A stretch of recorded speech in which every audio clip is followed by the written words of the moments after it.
Hello students, तो चलिए भाई आप स्टार्ट करते हैं ऐसी क्लास में एक इतना इम्पोर्टेंट टॉपिक, और एक ऐसा टॉपिक भी कह सकता हूँ मैं जिससे काफ़ी बच्चे डरते हैं या फिर जिसको बच्चे मैथ्स समझते हैं।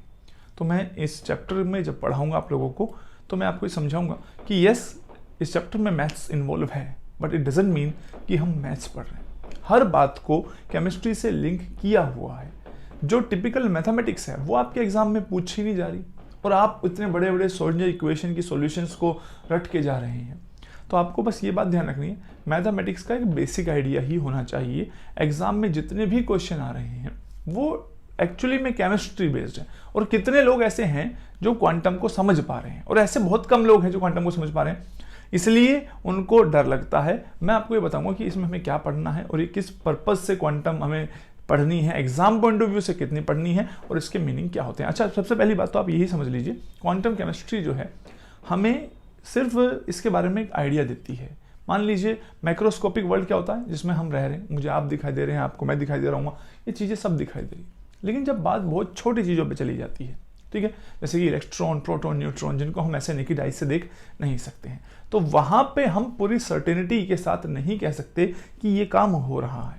वहाँ हम प्रोबेबिलिटी की ही बात कर सकते हैं। लेकिन जो प्लैनेट्स हैं ये तो काफ़ी बड़े बड़े हैं, तो अगर प्लैनेट्स के जो लॉज ऑफ जो प्लैनेट को गवर्न करते हैं ज़रूरी नहीं है वही लॉज न्यूक्लियस के चारों तरफ घूमते हुए इलेक्ट्रॉन पर भी अप्लाई होते हों। तो क्वांटम वो तरीका है जो हमें ये समझने में हेल्प करता है कि एक्चुअल में जब माइक्रोस्कोपिक से माइक्रोस्कोपिक वर्ल्ड में घुस जाते हैं तो माइक्रोस्कोपिक वर्ल्ड एक टोटली डिफरेंट वर्ल्ड है, जिसके टोटली डिफरेंट रूल है। बात समझ आ रही है? जैसे काफ़ी बच्चे इसको इजीली डाइजेस्ट नहीं कर पाते हैं कि हमने देखा दो लोगों में लड़ाई हो रही है, लेकिन एक्चुअल में यहाँ क्वांटम में क्या है, यहाँ वेव्स की बात है। वेव्स का एक अलग वर्ल्ड होता है, यानी अलग रूल्स हैं।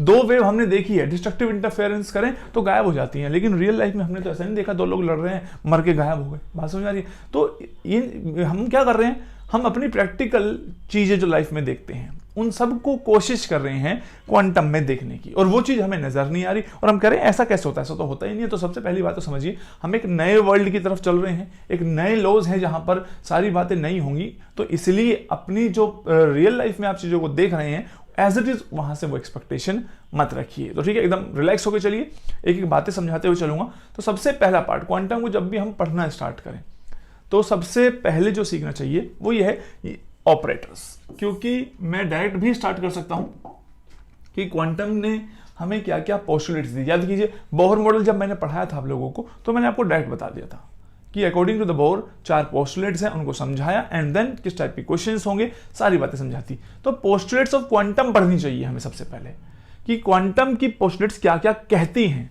वो क्या क्या लॉज हैं जो क्वांटम वर्ल्ड में हैं और हमारे वर्ल्ड से डिफरेंट हैं। लेकिन वो लॉज समझाने के लिए ही उसमें ऐसे ऐसे वर्ड यूज हो रहे होंगे कि आइगन वैल्यू, आइगन फंक्शन, तो आप लोग कहेंगे सर इस पोस्टुलेट को तो हमें समझ में ही नहीं आ रहा। तो मैं कुछ क्लासेस इस चीज पे स्पेंड करूंगा कि वो 5 पोस्टुलेट समझाने के लिए आप देखिए मुझे आपको क्या क्या बातें बतानी होंगी, और चीजें नई हैं तो टेंशन मत लेना, पेपर का एक भी क्वेश्चन नहीं छूटेगा, ना कोई एक्स्ट्रा क्वेश्चन प्रैक्टिस करना है, वीडियो देखनी है बस, उसके अलावा कुछ नहीं करनी है। जो क्वेश्चन होंगे वो मैं करा दूंगा और पेपर में एज इट इज ही आएगा। अब आप रिलैक्स होकर इन वीडियोज को समझिए। सबसे पहली बात क्या है, जैसे कि मैथ्स का क्या पार्ट यहाँ पे लिया हुआ है, जैसे हम मैथ्स में जानते हैं फंक्शंस होते थे, ऑपरेटर्स होते थे, तो यहां पर भी हमें एक चीज पढ़नी है, वो है ऑपरेटर। अब operator as it is word आपने सुना हो तो होगा कहीं ना कहीं। मान लीजिए वहां हम इस तरीके से बात नहीं करते थे मैथ में। अगर मैं कभी भी कहता था ये रहा मेरे पास एक फंक्शन है y is equals to x square, functions and relations, ये चैप्टर था मैथ्स में। जिनके पास मैथ्स नहीं है वो बिल्कुल टेंशन मत ले, बहुत बेसिक मैथ यूज होगी और उनको मैं साथ साथ समझाता चलूंगा, जो यूज हो रही होगी वही समझाऊंगा, ठीक है, ज्यादा डिटेल नहीं पढ़ रहे। अगर ये एक फंक्शन है, आप जानते हैं x की वैल्यू चेंज, x की वैल्यू 1 पुट करेंगे तो y 1 आ जाएगा, x की वैल्यू 2 पुट करेंगे तो y 4 आ जाएगा। तो ये एक फंक्शन है, ठीक है। अब मैं आपसे कहता हूं किसी भी फंक्शन पे आप ये डिफरेंशिएशन कर दो, हम 10th में ऐसे बोलते थे, 12th में, कि इसका डिफरेंशिएशन कर दो x की रिस्पेक्ट में। तो आप क्या करते थे, आप जानते थे अगर x की पावर कभी भी n हो और उसका डिफरेंशिएशन करते थे तो पावर आगे और x की पावर में एक कम हो जाता था, राइट। तो जब आप इसका डिफरेंशिएशन करेंगे तो dy by dx जो आएगा वो आप अच्छे से जानते हैं 2x आएगा, राइट। तो आपने क्या किया, दिस इज योर फंक्शन, इसको हम एफ एक्स भी बोल सकते हैं। एफ यानी फंक्शन की वैल्यू किस पे डिपेंड कर रही है, एक्स पे डिपेंड कर रही है। ये जो आपने डिफरेंशिएशन किया है ये आपका एक ऑपरेटर हुआ मैथमेटिकल टर्म में। तो आपने क्या किया, एक ऑपरेटर को एक फंक्शन पे क्या कर दिया, लगा दिया। हिंदी में तो ये बोलेंगे लगा दिया, बट एक्चुअल में करेक्ट वर्ड होगा ऑपरेट कर दिया। तो ये जो चीज है ये एक ऑपरेटर है, ये एक फंक्शन है, ये हमने इस पे ऑपरेट कर दिया है, तो ये इसका रिजल्ट आ गया है। तो अब क्वांटम में ऐसे वर्ड हमें सुनने को मिलेंगे कि इस फंक्शन पर ये x वाला ऑपरेटर ऑपरेट कर दीजिए। तो जैसे dy dy ये वाला जो ऑपरेटर है इसका जो काम है वो क्या है, डिफरेंशिएशन करना है।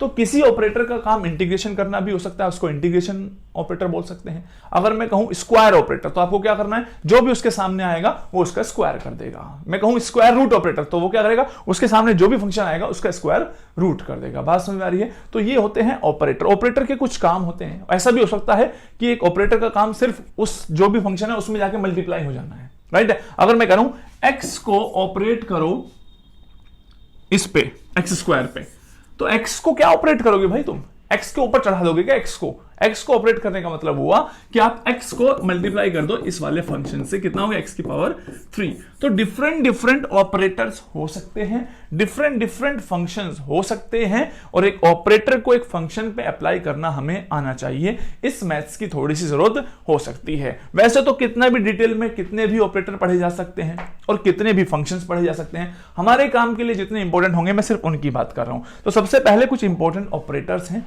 जो जिनके बारे में हमें पता होना चाहिए, और ऑपरेटर्स जब अप्लाई करते हैं तो भी कुछ बातें हैं हमें ध्यान रखनी है। वो बातें क्या है, तो आप लिखिए सबसे पहली बात, ऑपरेटर्स क्या होते हैं। What is an operator. याद रखना पेपर में ऐसा तो हो नहीं सकता डेफिनेशन आ जाए। तो ये ऑपरेटर क्या होता है, एक रूल होता है, right. It is a rule जो ऐसा हो भी सकता है फंक्शन को चेंज कर दे, और ऑपरेट होने के बाद ऐसा कोई गारंटी भी नहीं है, ठीक है। अगर सिंपल डेफिनेशन की बात करी जाए तो ऑपरेटर का मतलब क्या होता है, it is a rule. First of all पहली बात क्या है, ये एक रूल ही होता है।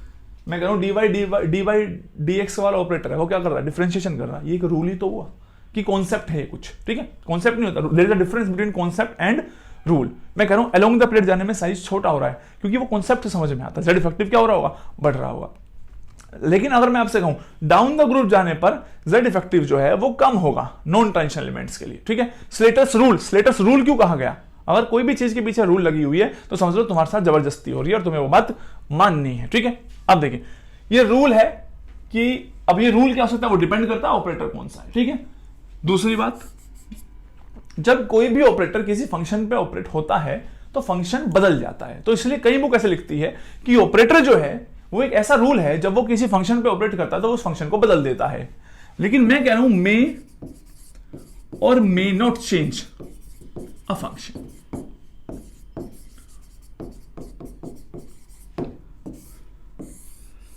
अब आप कहेंगे क्यों सर, जब भी आप किसी ऑपरेटर को ऑपरेट कर रहे थे तो फंक्शन बदल तो गया था। फॉर एग्जांपल आपने डी बाई डी एक्स को y पे ऑपरेट किया और y था एक्स स्क्वायर, तो आपका 2x आ गया। तो पहले ये आपका फंक्शन था, ऑपरेटर को अप्लाई करने के बाद आपका एक नया फंक्शन आ गया विच इज 2x, तो चेंज तो हो जाएगा। आप कोई भी ऑपरेटर ऑपरेट करेंगे तो फंक्शन चेंज हो जाना चाहिए। उसका सिंपल एग्जांपल मैं आपको दे रहा हूं, ये लीजिए। अगर मेरा फंक्शन जो है e की पावर x है तो आप जानते हैं इसका डिफरेंशिएशन क्या होगा, e की पावर x।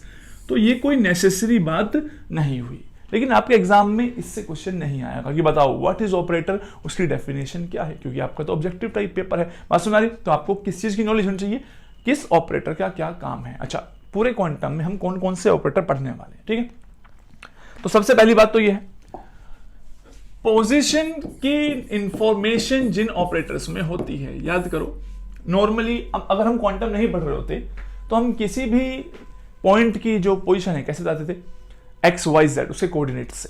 तो यहां पर जो हम बात कर रहे होंगे यहाँ वेव्स की बात कर रहे होंगे, और वेव को तुम ये तो नहीं कह सकते वेव इस टाइम पे एक्स वाई जेड कोऑर्डिनेट पे बैठी हुई है। तो हमें ये बात समझनी है कि वेव्स की पोजीशन के बारे में आइडिया लगाने का कुछ अलग तरीका होता होगा। वो क्या है वो तो हम सीखेंगे ही। तो कुछ ऑपरेटर्स हमारे पास हैं जिनको हम पोजीशन ऑपरेटर कहते हैं, जैसे x operator, y operator and z operator. ये जो है ये कैप पहना रखी है हमने। ऑपरेटर्स का सिंबल ये होता है कि उनके ऊपर क्या लगी होगी, कैप लगी होगी। ठीक है, this is your position operator. ये हमें हेल्प करने वाले हैं आगे जब हम इलेक्ट्रॉन्स को वेव मान रहे होंगे तो उनकी पोजीशंस के बारे में काफी इंफॉर्मेशन हमें यहां से मिल रही होगी। या तो ये ऑपरेटर देखने को मिलेंगे। ठीक है, इसके अलावा होता है एक और ऑपरेटर है विच इज मोमेंटम, जो काफी बार आपने बार बार देखा होगा। मोमेंटम ऑपरेटर जो है वैसे तो हम कैसे निकालते थे, मास इनटू वेलोसिटी। क्या कभी किसी ने पूछा सर मास इनटू वेलोसिटी ही क्यों किया? ठीक है, तो वहां भी आप लोगों को बताया कि mass into velocity is momentum. तो यहां पे भी एंगुलर मोमेंटम जो है उसका रिप्रेजेंटेशन होगा P। ठीक है, अब मोमेंटम के 3 कंपोनेंट हो सकते हैं, x direction, y direction, z direction. ठीक है, तो मोमेंटम ऑपरेटर जो है वो एक्स डायरेक्शन में भी हो सकता है तो Px बोलेंगे, वाई डायरेक्शन में भी हो सकता है तो Py बोलेंगे, जेड डायरेक्शन में भी हो सकता है तो Pz बोलेंगे। उन तीनों के सम को बोलेंगे कंप्लीट मोमेंटम ऑपरेटर। अच्छा, अब ये बात छोटी सी है, इसको अभी के लिए तो ध्यान रखना है, लेकिन आगे हम समझा देंगे कि अगर आज के बाद मैं कभी भी कहता हूं कि Px ऑपरेटर है तो इसका मतलब क्या है। Px ऑपरेटर को आप लिखेंगे minus iota H cross del by del x. इसको मैंने क्या कहा, फिलहाल के लिए याद रखिए, सब समझ में आएगा। इसका मतलब ये है कि आज के बाद अगर मैं कहूं कि हमारे पास Py ऑपरेटर है तो आप कहेंगे सर इसका मतलब हमारे पास minus iota H cross del by del y, ये ऑपरेटर हुआ। ठीक है, H क्रॉस क्या है, तो H cross H upon 2 pi को लिखने का डायरेक्ट तरीका है। H क्या है, प्लैंक्स कांस्टेंट है जिसकी वैल्यू 6.626 × 10⁻34 जूल सेकंड इसकी यूनिट होती है। तो आई गेस आप लोगों को अगर मैं पीजेड ऑपरेटर लिखने को कहूं तो आप पीजेड ऑपरेटर भी लिख सकते हैं। और आपके एग्जामिनर पता कई बार क्या पूछते हैं, बताओ इनमें से पीजेड ऑपरेटर कौन सा होगा। आयोटा कॉम्प्लेक्स नंबर है, इसके बारे में मैथ्स में पढ़ते हैं, आप लोग बिल्कुल टेंशन मत लीजिए। पूछे सर क्या अब हम कॉम्प्लेक्स नंबर पढ़ने जाए पेपर, नहीं बिल्कुल नहीं। बस ये बात ध्यान रखना, अगर कभी भी आयोटा का स्क्वायर कर दिया जाए तो वो -1 के इक्वल होता है, यानी आई स्क्वायर किसके इक्वल है, -1 है। तो पूरी मैथमेटिक्स में जाने की जरूरत नहीं है। और जो बच्चे, मैं ऑनेस्टली बता रहा हूं, जिनके पास मैथ्स थी ना, उन्हें भी कॉम्प्लेक्स नंबर का कुछ खास ज्यादा आइडिया अब याद नहीं है। क्लियर है, तो तुम भी इसकी डिटेल में मत जाओ। तुमने पोजीशन ऑपरेटर देख लिए, एक्स वाई जेड, ये तो इसी तरीके से लिखे जाते हैं।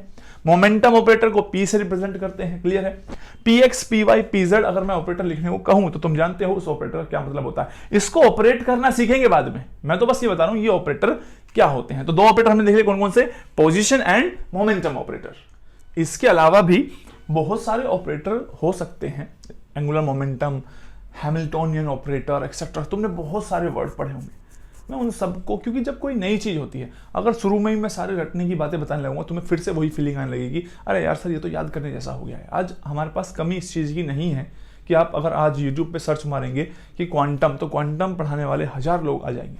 ठीक है, लेकिन हमें ये देखना है कि मिनिमम वीडियोज में अपने एग्जाम का स्कोर करना हमें कैसे आए, प्लस सब्जेक्ट सीखना इज ऑन द प्रायोरिटी। ये बात ध्यान रखना। अगर सिर्फ और सिर्फ तुम्हें कोई ये बता दे ऐसे करने से आंसर आ जाता है और तुम्हारे पेपर में वही क्वेश्चन आ गया और तुम्हारा आंसर आ गया, तुम अपने आप को लकी जरूर समझते होंगे, पर मैं ये बात लिख के दे रहा हूं आपको, फ्यूचर में इतनी प्रॉब्लम्स आने वाली है कि वही जो चीज एग्जाम आपने क्लियर किया है उस पर पछताएंगे एंड में। ठीक है, चलिए ये मेरा एक्सपीरियंस है, नॉलेज तो जरूरी है ये। तो ऐसे ही डिफरेंट ऑपरेटर हो सकते हैं, जिस ऑपरेटर को मैं जब पढ़ाऊंगा डिटेल में तो उसके बारे में सारी बातें बताऊंगा। अभी मैंने सिर्फ 2 ऑपरेटर के बारे में बात बताई, दैट वाज सफिशिएंट। अब याद रखना, क्योंकि ऑपरेटर आप लोगों के लिए कुछ ना है, कुछ प्रॉपर्टीज हैं ऑपरेटर की, प्रॉपर्टीज।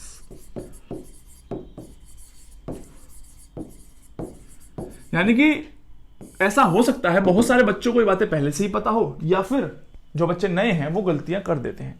क्या कि अगर मेरे पास कभी भी एक ऑपरेटर है, मैं रिप्रेजेंट कर रहा हूं O, ये है एक ऑपरेटर, और F जो है रिप्रेजेंट कर रहा है एक फंक्शन। तो ये बात ध्यान रखना, लिखते वक्त भी F की जगह मैं fx लिख देता हूं, fx रिप्रेजेंट कर रहा है x का फंक्शन है। x का फंक्शन मतलब x पे डिपेंड कर रही है इस फंक्शन की वैल्यू। ठीक है, तो अब मान लीजिए मैं आपको कहूं इस कभी भी लिखने का पहला तो ये है, ऑपरेटर को पहले लिखेंगे, फंक्शन को बाद में। This is the correct way. अगर आप फंक्शन लिख के ऑपरेटर लिख दे, this doesn't make any sense, ठीक है। दूसरी बात, अगर कभी आप लोगों को ऐसे लिखा आ जाए, कोई दो ऑपरेटर हैं, ए ऑपरेटर और बी ऑपरेटर, और प्लस है और उसको किसी एक फंक्शन पे ऑपरेट करना है, तो आप बेझिझक ऐसा कर सकते हैं कि पहले इस ए ऑपरेटर को इस फंक्शन पे अप्लाई करें एंड देन इस बी ऑपरेटर को इस फंक्शन पर अप्लाई करें। बिल्कुल कोई टेंशन लेने की जरूरत नहीं है। एग्जांपल, मान लीजिए मैं कहूं मेरे पास दो ऑपरेटर हैं, D by D x plus x operator, और इसको आप एक्स स्क्वायर फंक्शन पे ऑपरेट करें, तो आप क्या इसे उठा के इसके ऊपर लगा देंगे सीधा? तो इसका मतलब ये है कि आप ऐसा कर सकते हैं, पहले डी बाई डी एक्स को अप्लाई करेंगे एक्स स्क्वायर पे, और फिर इस x को ऑपरेट करेंगे। अभी अगर जब तक मैंने कैप लिखा हुआ है तो यानी ये ऑपरेट नहीं हुआ है। x ऑपरेटर को ऑपरेट करना है किस पे? X square. आप जानते हैं इस ऑपरेटर का काम क्या है? डिफरेंशिएशन, और इसका क्या है? मल्टीप्लीकेशन। मल्टीप्लाई कर देंगे तो इसका आंसर भी आ जाएगा। क्लियर है? सिमिलरली अगर प्लस की जगह माइनस होता तो क्या करते? प्लस और माइनस। क्लियर हो गई बात? दिस वाज द सेकंड, और मैं लिख देता हूं थर्ड प्रॉपर्टी। आप कहोगे थर्ड कौन सी है? अबे माइनस वाली जो है वो थर्ड प्रॉपर्टी हो गई ना। इसके अलावा अगर कभी बहुत सारे ऑपरेटर्स हैं इस तरीके से, a operator, b operator, c operator, function आपको अप्लाई करना है, तो आप ये बात ध्यान रखिए, अगर इस तरीके से कभी लिखा मिलता है तो आप पहले सी को ऑपरेट करेंगे, देन बी को करेंगे, देन ए को ऑपरेट करेंगे। This should be your correct sequence. ये छोटी छोटी बातें हैं जिनकी वजह से आपके आंसर गलत हो जाते हैं। अगर किसी ऑपरेटर की पावर n है तो इसका मतलब ये है कि उस ऑपरेटर को n टाइम्स ऑपरेट करना है उस फंक्शन पर। क्लियर है? यानी यहां से n टाइम्स होगा, ये पहले इसको ऑपरेट करते जाओ n टाइम्स इस तरीके से। मैंने n तो एग्जांपल दिया है, दो बार भी तो ऑपरेट करना हो सकता है। मान लो मैं कह रहा हूं D by D x 2 times है, यानी इसको आप लिखेंगे डेल बाई डेल एक्स। अच्छा, डी और डेल जो बोल रहा हूं उनमें भी डिफरेंस होता है। डी होता है कंप्लीट डिफरेंशिएशन, डेल होता है पार्शियल। इनकी जहां जरूरत पड़ेगी उतना डिटेल में समझाऊंगा। कोई रिक्वायरमेंट नहीं है मेरे पे, यकीन रखो एग्जाम में कोई क्वेश्चन नहीं आएगा। ये दो ऑपरेटर हो गए हैं और मान लो कोई भी फंक्शन है, आप पहले इसको ऑपरेट करेंगे देन इसको ऑपरेट करना है। ये बातें आप लोगों को ध्यान रखनी है। क्लियर हो रही है बात? तो जब ये है 5 प्रॉपर्टीज, तो आप लोगों को पूरा चैप्टर कैसे ध्यान रखना है? सर ने सबसे पहले बताया था ऑपरेटर्स क्या होते हैं। ऑपरेटर एक रूल है जो किसी फंक्शन पे जब अप्लाई होता है उसको चेंज भी कर सकता है, नहीं भी कर सकता। पहली बात ये बताई थी। टिप्स पे हो जाएगी पूरी क्वांटम, अभी बता रहा हूं। मैक्सिमम क्वेश्चन में क्वांटम के पेन नहीं चलाना पड़ेगा, ठीक है? क्योंकि तुम क्वांटम को मैथ समझ के कर रहे हो, जबकि मैं उसको केमिस्ट्री समझ के पढ़ाऊंगा इस क्लास में। दूसरी बात, 5 प्रॉपर्टीज पढ़ाई थी सबने ऑपरेटर की, जो आज हमें 5 प्रॉपर्टी लग रही है, आने वाले टाइम में हमें पता होगा इसका मतलब क्या होता है। सबसे पहली बात है ऑपरेटर को फंक्शन से पहले लिखना है। ए प्लस बी किसी फंक्शन पे ऑपरेट करेगा अगर, तो पहले ए को कर दो प्लस बी को कर दो। माइनस का साइन हुआ तो बीच में माइनस। अगर एक साथ मल्टीप्लीकेशन में ऐसे एक साथ ऑपरेटर लिखे हुए हैं तो राइट साइड से ऑपरेट करते हुए चलना है। किसी भी ऑपरेटर की पावर n है तो उस ऑपरेटर को n टाइम्स ऑपरेट करना होता है। ये हो गई है यहां कंप्लीट क्या? Properties of operator. अगर मैं आप लोगों से कहूं कि लीनियर ऑपरेटर, क्योंकि आपके एग्जाम में क्वेश्चन आ चुका है, लीनियर ऑपरेटर इनमें से कौन है? किसी बुक को प्रिफर मत कीजिए जब तक मैं ना कहूं, ठीक है? तो अगर मैं आपसे कहूं लीनियर ऑपरेटर क्या होते हैं, तो उसका एक बहुत सिंपल तरीका होता है। अगर ए ऑपरेटर लिखा हुआ है, सिर्फ एक ही ऑपरेटर है बाहर, दो नहीं लिखे मैंने, और इसको हम अप्लाई करेंगे इस पे, कोई एक फंक्शन है f और दूसरा भी फंक्शन है, मैंने दोनों को x का फंक्शन मान लिया है, तो आप इसको कैसे ऑपरेट करेंगे? तो आप में से बहुत बच्चे कहेंगे सिंपल है बॉस। क्या सिंपल? बेटा पहले a को fx पे ऑपरेट करेंगे प्लस फिर a को gx पे ऑपरेट करेंगे। बहुत सिंपल तरीका है, बात समझ में आ गई? तो क्या दिक्कत है इसमें? दिक्कत यह है बेटा, ये जरूरी नहीं है ऐसा हो। सारे ऑपरेटर इस रूल को फॉलो नहीं करते हैं। अगर ऐसा करने पर सही आ जाए आंसर, तो इसका मतलब यानी कि LHS ये लेफ्ट हैंड साइड है, ऐसे ऑपरेट करने पे वर्क कर जाए तो वो लीनियर ऑपरेटर है, अदरवाइज नहीं है। फॉर एग्जांपल मैं समझाया तो मेरे पास 2 फंक्शन है कोई भी, चलो मैंने एक नया फंक्शन बना दिया स्क्वायर, इसका नाम, सॉरी ये ऑपरेटर है मेरा स्क्वायर ऑपरेटर। अच्छा, स्क्वायर ऑपरेटर का काम क्या होगा? स्क्वायर ऑपरेटर के सामने जिसको खड़ा कर दोगे वो उसका स्क्वायर कर देगा, उसकी यानी उसकी पावर 2 कर देगा, ठीक है? अगर स्क्वायर ऑपरेटर मैं किसके सामने खड़ा कर दूं? x के सामने, तो इसका रिजल्ट क्या आएगा? x स्क्वायर आएगा। समझ गए स्क्वायर ऑपरेटर? तो ऑपरेटर वही है, मैथ जो थी, अब बस नाम जो है उसका बदल के हम यूज कर रहे हैं, उससे आप फालतू में डरे जा रहे हैं। अच्छा, स्क्वायर ऑपरेटर में अगर मैं 2 फंक्शन पे अप्लाई करूंगा, चलिए अब मेरे पास है एक x प्लस एक्स स्क्वायर। तो मेरा सवाल आप लोगों से ये है, अगर मैं स्क्वायर ऑपरेटर पे को इन पे अप्लाई करता हूं, क्या एग्जैक्ट सेम आंसर आएगा अगर स्क्वायर ऑपरेटर एक्स पे अप्लाई करते और स्क्वायर ऑपरेटर एक्स स्क्वायर पे अप्लाई करते? तो चलिए देख लेते। हम जानते हैं एक्स का जब इस ऑपरेटर को अप्लाई करेंगे तो एक्स का स्क्वायर करना है, और इसको अप्लाई करेंगे तो एक्स स्क्वायर की पावर फिर से 2 यानी 4 हो जाएगा। ये हुआ। लेकिन क्या ये वाकई ही x प्लस एक्स स्क्वायर के होल स्क्वायर के बराबर है?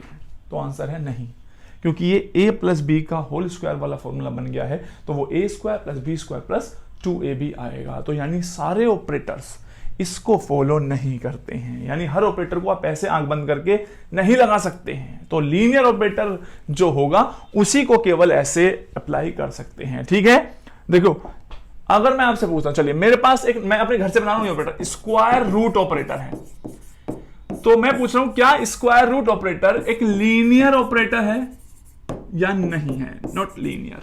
तो आप क्या करेंगे?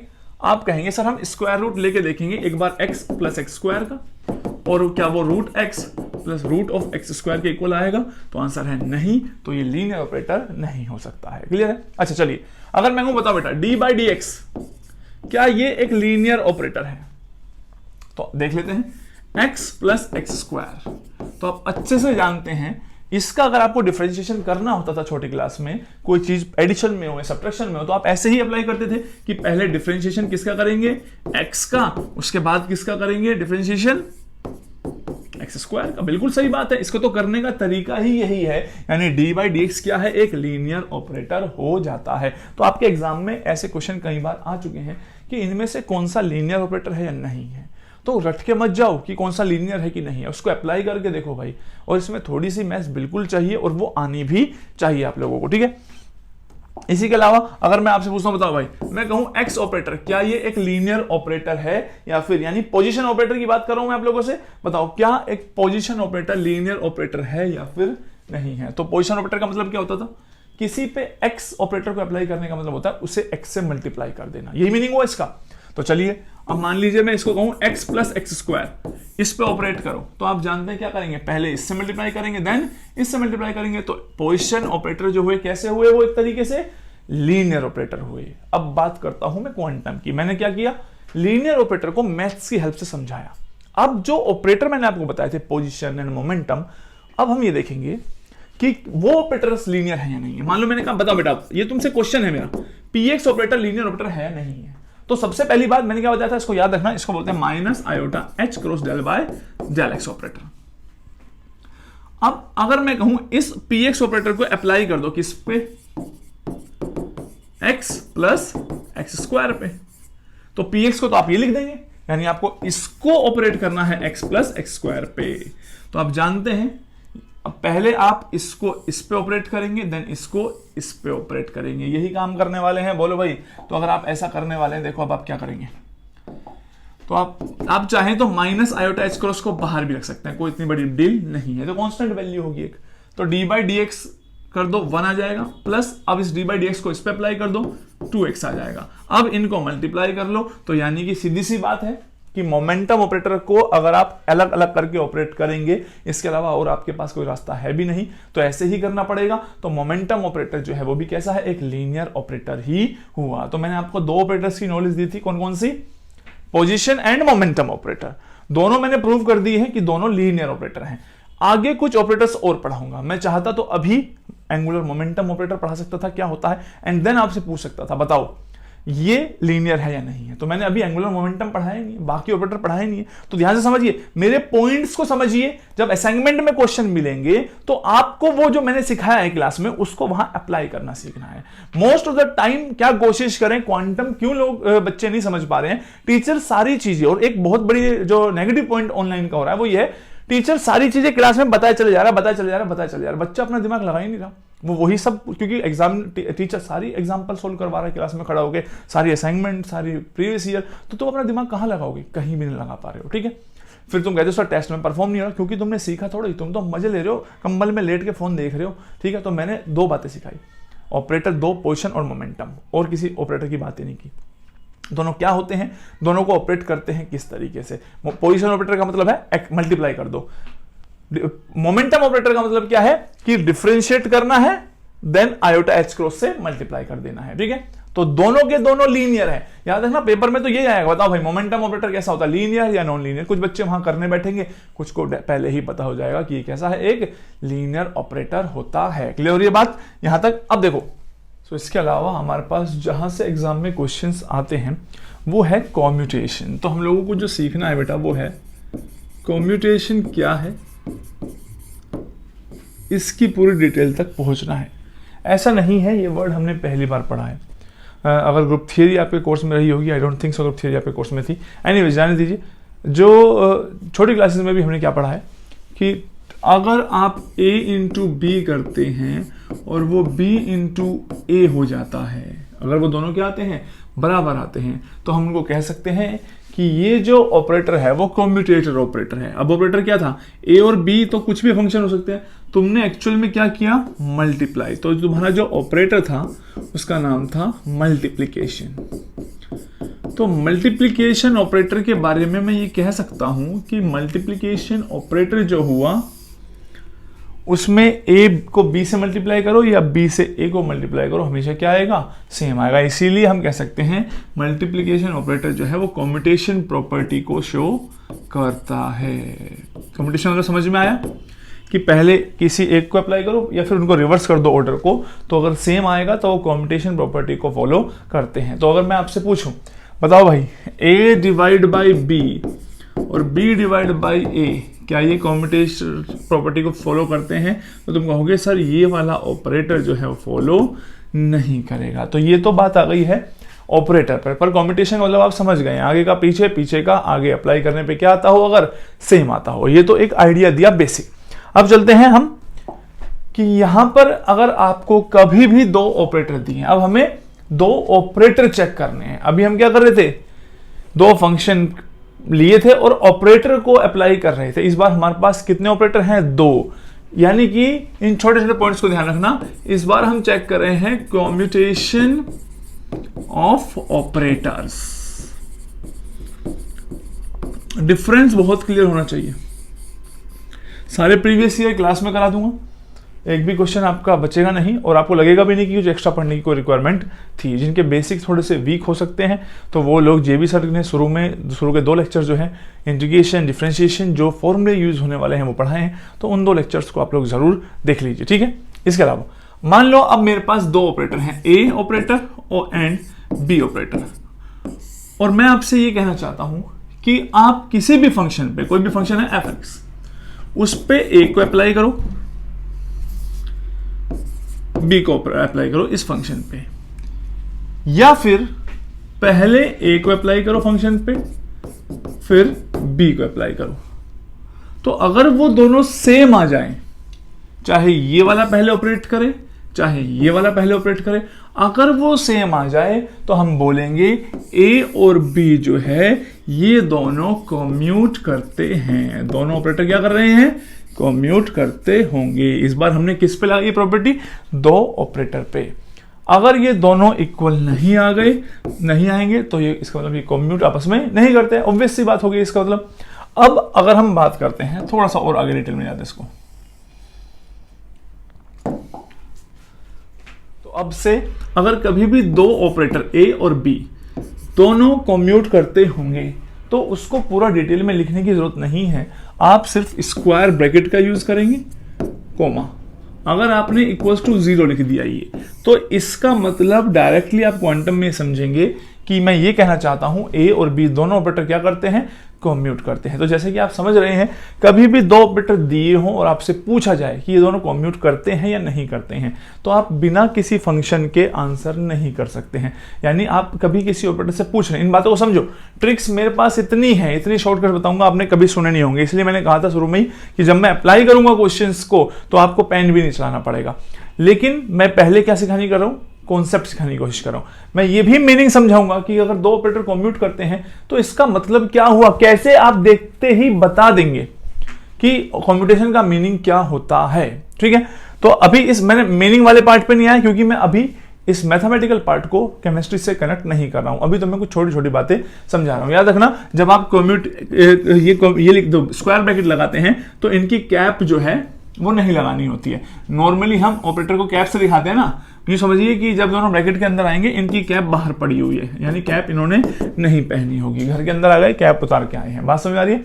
तो ये एक तरीका है रिप्रेजेंट करने का कॉम्यूटेशन का। अगर ये वैल्यू इक्वल 0 नहीं आती, ऐसा भी तो सकता है, मान लो C और D ये दोनों कॉम्यूट नहीं करते, और कॉम्यूट नहीं करते इसका मतलब इनकी वैल्यू 0 नहीं आती। 0 नहीं आती तो उनकी कुछ ना कुछ वैल्यू आती होगी।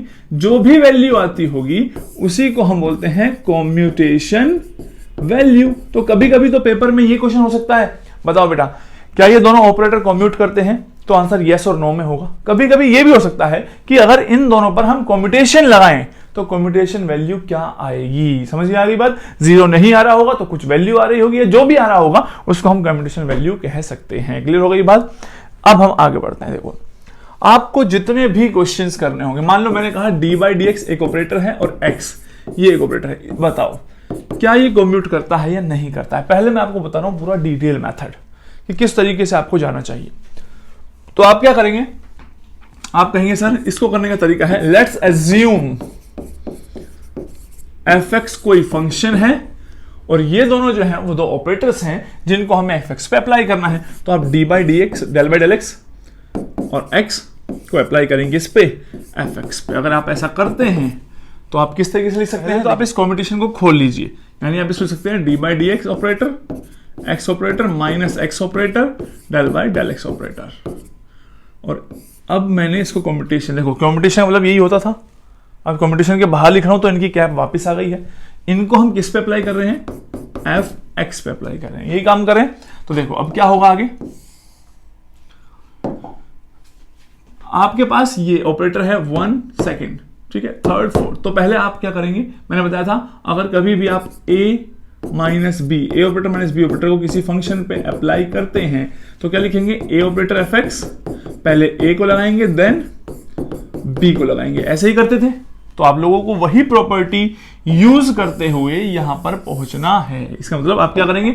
सबसे पहले इनको इस पे अप्लाई करेंगे माइनस इनको इस फंक्शन पे अप्लाई करेंगे। तो आपके पास ये आ गया del/x ऑपरेटर, x ऑपरेटर को अप्लाई कर दिया fx पे, minus x operator del/x operator को अप्लाई करेंगे fx पे। ठीक है, अब यहां से आगे अगर आप x ऑपरेटर है, x ऑपरेटर का काम क्या होता है? सिर्फ मल्टीप्लाई करना। याद रखना, जिन ऑपरेटर का काम सिर्फ मल्टीप्लाई करना होता है उस फंक्शन के साथ, उनको हम मल्टीप्लिकेशन ऑपरेटर्स कहते हैं। तो इसको नोट करके लिख सकते हो कि जिन ऑपरेटर्स का काम जस्ट मल्टीप्लाई करना होता है फंक्शन को, तो वो मतलब फंक्शन से मल्टीप्लाई होना, खुद कुछ भी हो सकता है यार, समझ रहे हो ना। मान लो x ऑपरेटर है, मैं कह रहा हूं x को किसी भी फंक्शन पे ऑपरेट करो, तो आपको क्या करना है? सिर्फ x को मल्टीप्लाई करना है। तो x क्या हुआ? एक तरीका मल्टीप्लिकेशन ऑपरेटर हुआ, राइट। तो आपने अगर x को ऑपरेट कर दिया, अब एक एक करके चलेंगे। याद करो वो वाली property, a operator b operator को जब किसी फंक्शन पे अप्लाई करते थे, पहले इसको एंड देन इसको, यही काम करते थे। तो यही काम मैं आप लोगों को अब दोबारा से करने के लिए कह रहा हूं। देखिए अब इसको करते हैं यहां से आगे। तो अगर आप x को fx से मल्टीप्लाई कर देंगे, इसको ऐसे रहने दीजिए, del/x ऑपरेटर, इसको मल्टीप्लाई कर दिया, ये बन गया x इंटू fx माइनस, अरे आराम से सुनते जाओ, मैंने क्या बताया? पेपर में नहीं करना कुछ भी ऐसा। लेकिन यहां अगर आप सारी बातें नहीं समझेंगे तो फिर वही बात होगी, हमेशा क्वांटम ऐसे लगती रहेगी, इसे रटना है। अब आपको डिफरेंशिएशन करना है। याद रखो fx तो कुछ भी फंक्शन हो सकता है यार, हमें क्या पता इसका डिफरेंशिएशन क्या आएगा? ठीक है, ये तो x² हो सकता है, x³ हो सकता है। तो मान लीजिए कुछ भी फंक्शन हो और डिफरेंशिएशन करने के बाद कुछ भी आ गया, उसको हमने रिप्रेजेंट कर दिया f(x) से। ठीक है, इसका डिफरेंशिएशन हो गया, ये वैल्यू आती, कुछ भी आती हो हमने लिख दिया इसको। क्लियर है? अब देखो, अब तुम्हें इस डिफरेंशिएशन ऑपरेटर को इन दोनों पे अप्लाई करना है, x इंटू दूसरा फंक्शन। तो अब क्योंकि यहां पे डिफरेंशिएशन x के रिस्पेक्ट में है, तो आप इसको इस तरीके से लेंगे, ये एक फंक्शन है x भी और ये दूसरा फंक्शन हो गया। तो जब ऐसा होता था तो हम चेन रूल लगाते थे, और चेन रूल कहता था पहले वाले को एज इट इज छोड़ो दूसरे का डिफरेंशिएशन, प्लस दूसरे वाले को एज इट इज छोड़ो पहले वाले का डिफरेंशिएशन। तो अगर आप ऐसा करते हैं तो देखो भाई, जब आप x का डिफरेंशिएशन करेंगे पहले वाले का तो वो हो गया 1, तो क्या आया? fx। ठीक है, प्लस जब आप x को ऐसा छोड़ देंगे एज इट इज और डिफरेंशिएशन करेंगे एफ एक्स का। तो मैंने बताया था अभी एफ एक्स का डिफरेंशिएशन कुछ भी आ रहा होगा, एफ डैश एक्स मान लिया, तो ये इसको ओपन करने पे आ गया। ये क्या है, माइनस एक्स। अब इस एक्स ऑपरेटर को अप्लाई कर दो, तो अप्लाई करने के बाद मल्टीप्लाई करना एफ डैश एक्स। आप समझ गए कि ये प्लस नेगेटिव जीरो हो जाएगी, तो क्या आ गया एफ एक्स। आप एफ एक्स को लिख सकते हैं 1 इंटू एफ एक्स, कोई दिक्कत किसी को नहीं। तो आप जानते हैं कि एफ एक्स तो आपने एज्यूम किया था, तो जब आप फाइनली आंसर रिपोर्ट कर रहे हैं तो जो आपने शुरू में एजम्पशन ली थी कि एफ एक्स मान लो कोई फंक्शन है, एंड में उस फंक्शन को हटा दो। अगर उस फंक्शन को हटा दोगे तो एंड में जीरो नहीं बच रहा है, वो फंक्शन जो आ रहा है वो एक तरीके से 1 से मल्टीप्लाई होने के बाद आ गया। इस तरीके की कोई आंसर हमारे पास आ रहा था। तो इसका मतलब ये है कि अगर हमने डेल बाय डेल एक्स और x के कॉम्बिनेशन किया तो वैल्यू क्या आई 1। इस 1 का मतलब ये हुआ कि अगर आप किसी भी फंक्शन पर इन दोनों को अप्लाई करते हैं इनके कॉम्बिनेटर को, तो वो फंक्शन 1 से मल्टीप्लाई होकर आपको वापस मिल जाएगा। बात समझ आ रही है? तो ये हुई इसकी कॉम्बिनेशन वैल्यू। अच्छा ठीक है, तो अब दूसरी बात क्या है, क्या हमें बार बार सर ये तो बहुत लेंथी सा मेथड लग रहा है, कुछ ऑपरेटर डिफरेंट भी दिए जा सकते हैं। तब हम क्या करेंगे, मान लो पेपर में इन्होंने क्या कर दिया, इस तरह से del by del x 2x कर दिया, तो एग्जामिनर का तो कुछ भी नहीं गया, उसने तो क्या कर दिया, सिर्फ 2 से मल्टीप्लाई कर दिया। लेकिन जब आप सोल्व करेंगे तो फिर से आपको पूरा सब चीजें लिखनी होंगी। तो मैं आप लोगों को क्या बता रहा हूं, कभी भी मैं इसको फिर से एफ एक्स एक फंक्शन लूंगा। अगर आप प्रूव करना चाहते हैं अपने आप को तो फिर से एक एफ एक्स फंक्शन लीजिए, इनके कॉम्बिनेटर को खोलिए एंड देन फाइनली वैल्यू देखिए क्या आएगी। तो आप लोग ये देखेंगे कि जो फाइनल वैल्यू इस केस में आ रही है, जो मैं डायरेक्ट बता रहा हूं, वो आएगी 2।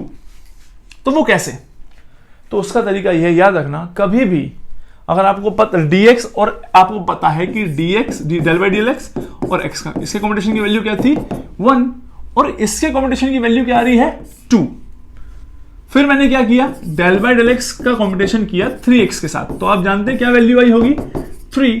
तो फिर मैंने क्या किया, डेल बाय डेल एक्स का कॉम्बिनेशन किया nx से, तो जानते हैं वैल्यू क्या आई n। तो आप में से कुछ बच्चे सोच रहे होंगे सर ये जो इसके आगे लिखा होता है x के सामने वही आंसर होता है। ठीक है, देखिए कोई भी कंक्लूजन तक जब हम पहुंचे हैं तो उसके पीछे हमने बहुत सारी मेहनत करके उन कॉम्पिटिशन को कर करके देखा है। फॉर एग्जाम्पल अब देखो, अगर इससे पहले तुम किसी कंक्लूजन पे जंप करो, मैं चाहता हूं उस कंक्लूजन तक पहुंचते हुए रास्ता खुद देखो।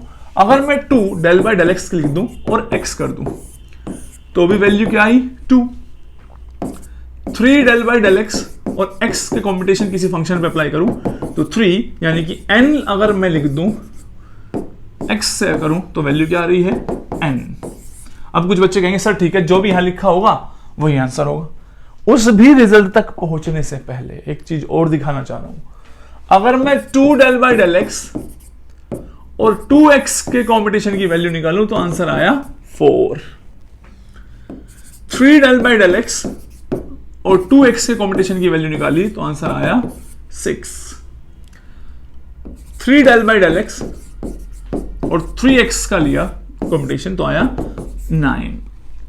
अब ये सारे रिजल्ट देखने के बाद आप एक कंक्लूजन पे पहुंचेंगे जो मैं आपको दे रहा हूं कि डेल बाय डेल एक्स के आगे चाहे कुछ भी वैल्यू लिखी हो, मान लो m एक कांस्टेंट वैल्यू हुई अगर, और यहां कुछ नहीं लिखा है, तो एक तरीके से याद रखना जो कांस्टेंट है वो बाहर आ जाता है। तो इसको आप इजीली लिख सकते हैं m del by del x और x के कॉम्बिनेशन के बराबर बात आएगी। और हम जानते हैं इसका कॉम्बिनेशन किसी भी फंक्शन पे करते तो क्या होता है 1 होता है। तो हम इसीलिए कुछ लोग कहते हैं कि जो कांस्टेंट होता है वो कॉम्बिनेशन के बाहर लाया जा सकता है। ठीक है, इसी तरीके से अगर डेल बाय डेल एक्स और nx था तो जिन्होंने वो रूल पढ़ा है कि कांस्टेंट को बाहर ले आओ, तो एक तरीके से आप ये कहना चाहते हो n और ये जो कॉम्बिनेशन की वैल्यू है इस तरीके से। अगर इस कॉम्बिनेशन की वैल्यू आपको पता है तो आप जानते हैं इसका तो 1 है, जरूरी थोड़ी हर बार 1 होगा। बात समझ आ रही है, क्योंकि ये तो डेल बाय डेल एक्स और x के लिए कॉम्बिनेशन वैल्यू 1 आती है। यहां एग्जाम में कोई दूसरे ऑपरेटर भी हो सकते हैं। तो मैंने क्या बताया, कांस्टेंट को बाहर लो और इसके कॉम्बिनेशन की वैल्यू अगर आपको पता है तो पुट कर देना, वहां से कंप्लीट वैल्यू आ जाएगी। तो फाइनल में आपको क्या रिजल्ट दे रहा हूं, कोई दो ऑपरेटर हैं और किसी भी कांस्टेंट वैल्यू से मल्टीप्लाइड है, तो आप मुझे बताइए क्या आएगा। तो देखो यहां से m बाहर आएगा m और यहां से n बाहर आएगा, तो m इंटू n जो भी हो रहा होगा उसको बाहर निकाल लेना और डेल बाय डेल एक्स और x। तो दो तरीके हैं, एक कि मैं एक एक केस आपको कर करके दिखाता, दूसरा है मैंने एक एक केस करके देखा हुआ है ऑलरेडी। तो मैं आज आप लोगों को सीधा आंसर देने आया हूं कि किस तरीके से आपको एग्जाम में आंसर लिखना है अगर dy/dx और x की बात आती हो। मैंने क्या बताया, कोई भी क्वेश्चन ऐसा नहीं होगा जो आपसे पेपर में नहीं हो। पेपर में क्या आ सकता है ऐसे, देखो वो बोलेंगे 3del/x और चलिए मैं थोड़ा ट्रिकी कर देता हूं, वो इसको बोलेंगे 3x 2del/x। क्या वैल्यू आएगी? तो अब आप लोगों ने क्या चेंज देखा, सर ये वैल्यू चेंज हो गई है इधर से, पहले डेल वाला ऑपरेटर आगे था, अब डेल वाला ऑपरेटर किधर है, पीछे है। तो आप लोग एक बात ध्यान रखेंगे कि अगर कॉम्पिटिशन के अंदर इनकी पोजीशन बदली जाए तो कॉम्पिटिशन वैल्यू के आगे नेगेटिव साइन आ जाएगा। नोट करके इसे लिख लो।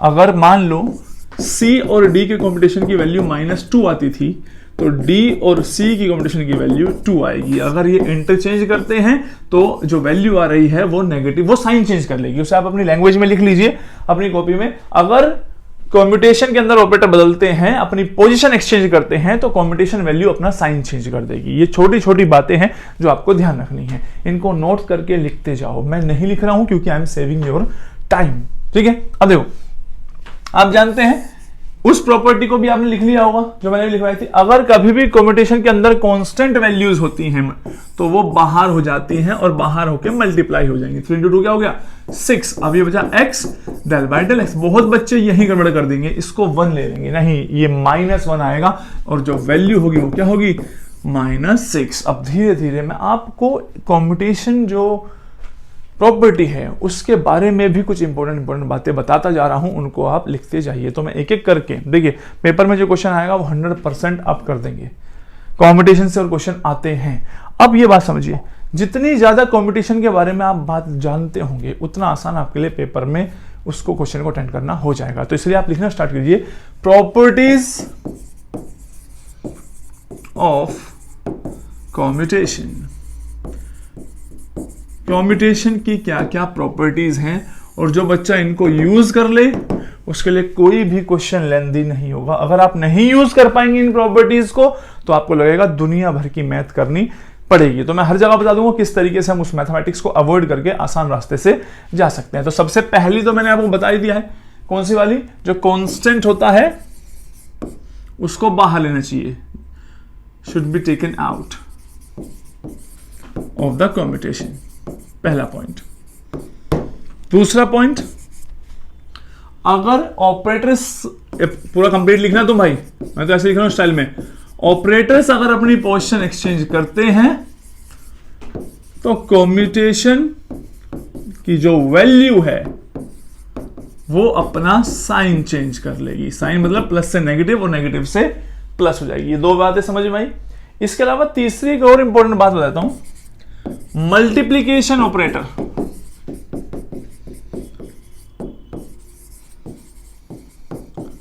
Always commute, always commute. क्या होते हैं मल्टीप्लीकेशन ऑपरेटर? थोड़ी देर पहले ही मैंने वर्ड यूज किया था, जिनका काम सिर्फ मल्टीप्लाई करना होता है, जिसका एक बहुत अच्छा एग्जांपल है पोजीशन ऑपरेटर्स। पोजीशन ऑपरेटर्स क्या थे? x, y and z। तो अगर मैं आपसे पूछूं x और y बताओ ये कम्यूट करेंगे, तो आंसर है सर ये भी कम्यूटेटर ऑपरेटर है, सॉरी मल्टीप्लीकेशन है, ये भी क्या है मल्टीप्लीकेशन है। तो इनके बारे में तो सोचना नहीं है। तो x y आए, y z आए, x z आए, कुछ भी आ जाए, ये सारे हमेशा लिख लेना पॉइंट नंबर 4 करके। क्या लिखेंगे पॉइंट नंबर 4 करके आप लोग? आप लिखेंगे position operators, position operators always commute. अबे एक बात समझो, एग्जामिनर जब क्वेश्चन बनाएगा तो इन पोजीशन को, मोमेंटम को लेके ही तो क्वेश्चन बनाएगा।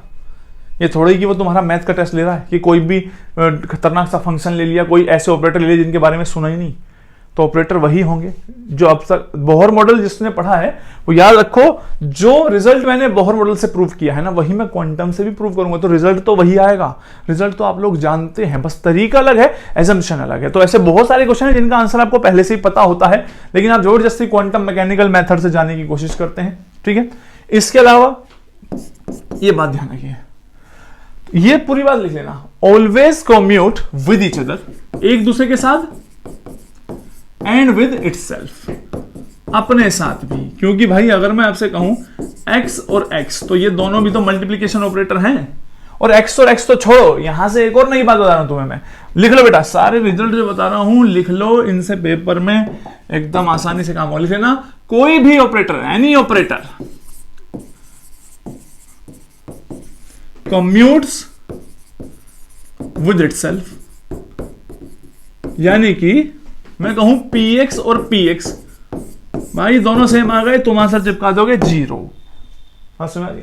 py और py एंगुलर मोमेंटम को l से रिप्रेजेंट करते हैं। तो अब तक तो मैंने एंगुलर मोमेंटम पढ़ाया भी नहीं, lx और lx, आप क्या कहेंगे सर जी 0 आ जाएगा आंसर। बात समझ में आ गई? तो अगर रिजल्ट ध्यान रखोगे जो मैं आप लोगों को बता रहा हूं, तो कोई पेन चलाने की रिक्वायरमेंट नहीं होगी। तो इन पॉइंट्स को तुम पूछते हो ना सर पेपर में जाने से पहले क्या रिवाइज करें, ये जो मैं पॉइंट्स बता रहा हूं, ठीक है, क्वेश्चन रिवाइज करके क्या कर लेना तुम लोगों को।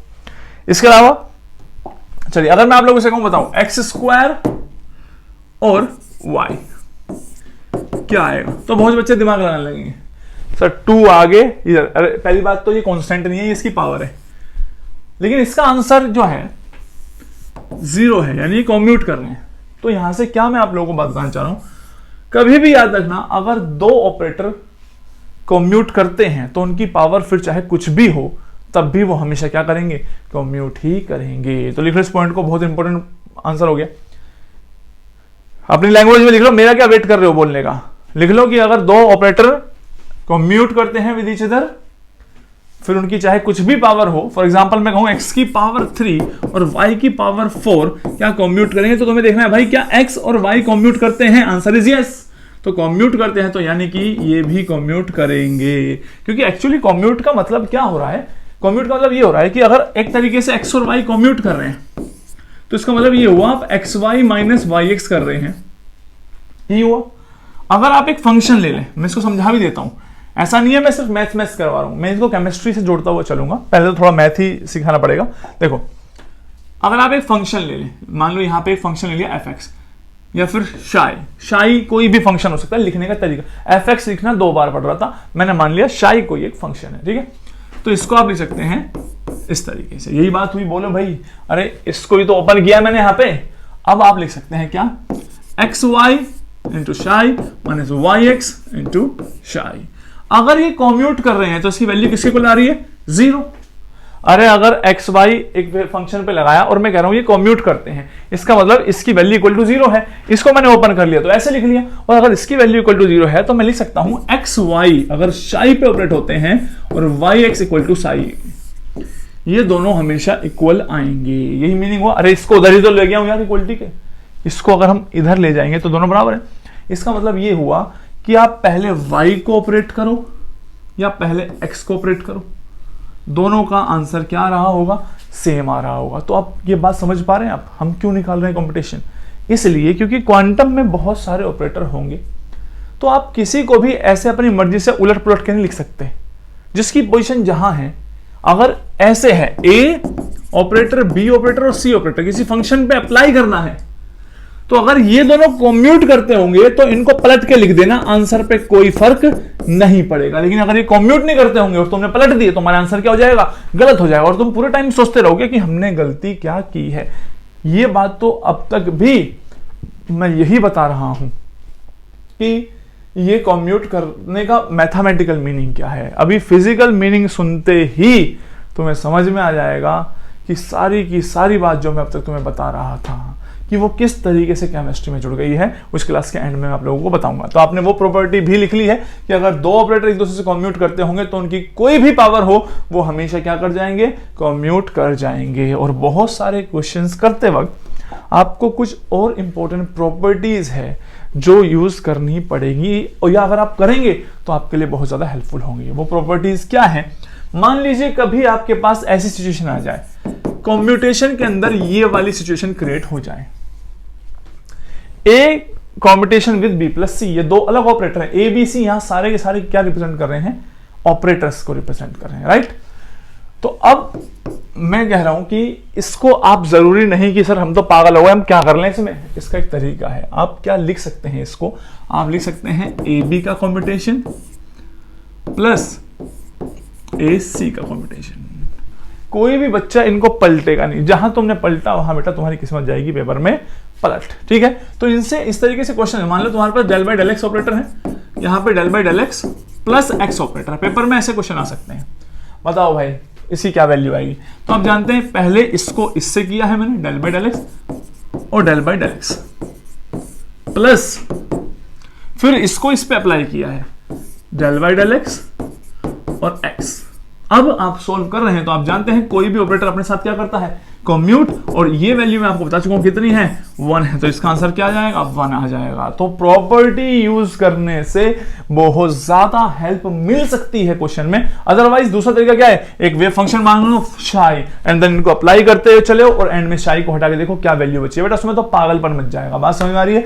तो उसको बिल्कुल भी नहीं करना है। अच्छा, ये जब भी पेपर में प्रॉपर्टी अप्लाई कर रहे हो तो मेहरबानी करके इसको लिख लो, क्योंकि तुम लोग पेपर में क्या करते हो, तुम्हें कोई फर्क नहीं पड़ता ए बी है कि बी ए है, कुछ भी उलट पुलट के लिख देते हो। ये क्वांटम है, यहाँ वो यही देख रहे हैं, क्योंकि नॉर्मली हम जब काम कर रहे होते हैं उलट पुलट के लिखते हैं, यहाँ नॉर्मली नहीं चलना है। क्लियर है? यहाँ जो रूल्स हैं उसके अकॉर्डिंगली ही चलने हैं। अगर मान लो इस बार काम इस तरीके से आ जाए,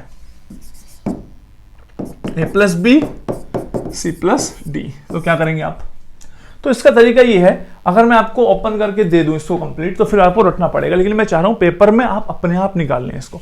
आपको क्या करना है, अभी आपने किसी के सिमिलर किया था, क्या वाला, ये वाला, ए को एक ऑपरेटर को 2 के कॉम्बिनेशन पे अप्लाई किया था, तो पहले आपने इस पे किया था फिर इस पे किया था, ये बात याद है?